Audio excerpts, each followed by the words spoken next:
Iran থেকে Israel কিংবা মার্কিন ঘাঁটির দিকে ক্ষেপণাস্ত্র ছোড়ার দৃশ্য ফোনে ধারণ করে অনেকেই ছড়িয়ে দিচ্ছেন সামাজিক যোগাযোগ মাধ্যমে।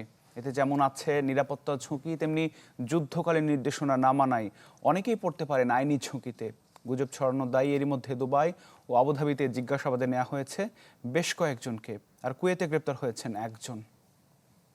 এবার নগদে পাচ্ছেন হেলিকপ্টার অফার, তাই কেনাকাটার পেমেন্ট নগদে করুন আর বুঝে নিন ২০০০ টাকারও বেশি ক্যাশব্যাক সহ হেলিকপ্টার রাইড। পেমেন্ট শুরু করুন আজই।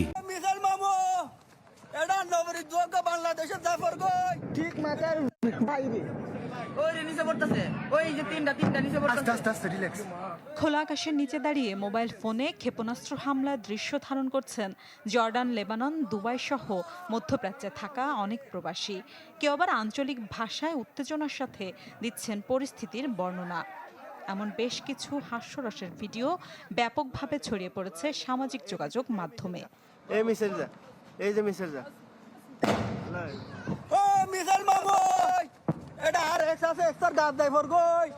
তবে এটি কেবল বিনোদন বা ভাইরাল হওয়ার বিষয়ে আটকে নেই, বরং প্রবাসীদের জন্য তা বয়ে আনছে বড় ধরনের আইনি ও নিরাপত্তা ঝুঁকি। এরই মধ্যে সামাজিক যোগাযোগ মাধ্যমে আতঙ্ক বা উস্কানিমূলক পোস্ট শেয়ারকারীদের বিরুদ্ধে কঠোর ব্যবস্থার হুঁশিয়ারি দিয়েছে আরব আমিরাত সহ উপসাগরীয় কয়েক দেশ। কুয়েতে গ্রেপ্তার হয়েছেন বেশ কয়েকজন। দুবাই ও আবুধাবিতে বেশ কয়েকজনকে আনা হয়েছে জিজ্ঞাসাবাদের আওতায়। বিশেষ করে বিমানবন্দর বা স্পর্শকাতর স্থাপনার আশেপাশে ভিডিও করা ব্যক্তিদের বিরুদ্ধে জিরো টলারেন্স নীতি গ্রহণ করেছে স্থানীয় পুলিশ। এমন অবস্থায় প্রবাসীদের বিশেষ সতর্কতার আহ্বান জানাচ্ছে দূতাবাসগুলো। কোনো জমায়েত করবেন না, আরব আমিরাত সরকারের নির্দেশ মেনে চলুন, গুজবে কান দিবেন না, বিভ্রান্তিমূলক পোস্ট দেওয়া এবং শেয়ার করা থেকে বিরত থাকুন। আমিরাতে এটি একটি দণ্ডনীয় অপরাধ। চলমান যুদ্ধ পরিস্থিতিতে শুরু থেকে নিজ ও বিদেশি নাগরিকদের ঘরে থাকার নির্দেশনা দিয়ে আসছে উপসাগরীয় রাষ্ট্রগুলো।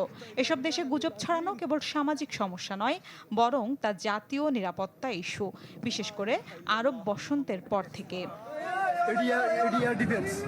আরব আমিরাত, সৌদি আরব, কাতার, কুয়েত তাদের আকাশ প্রতিরক্ষা ব্যবস্থার অবস্থান প্রকাশ হওয়াকে জাতীয় নিরাপত্তার জন্য হুমকি মনে করে। একই ধরনের ভিডিও ধারণ করাকে অনেক সময় গুপ্তচর বৃত্তি বা রাষ্ট্রদ্রোহিতা হিসেবে গণ্য করা হয় দেশগুলোতে। এতে দীর্ঘমেয়াদী জেল, মোটা অঙ্কের জরিমানা এবং দেশ ছাড়তে বাধ্য করার মতো বিধান রয়েছে। যুক্তরাষ্ট্র ইসরায়েলের যৌথ হামলার জবাবে শনিবার থেকে মধ্যপ্রাচ্যের কয়েকটি দেশের মার্কিন স্থাপনা লক্ষ্য করে পাল্টা হামলা চালিয়ে যাচ্ছে ইরান।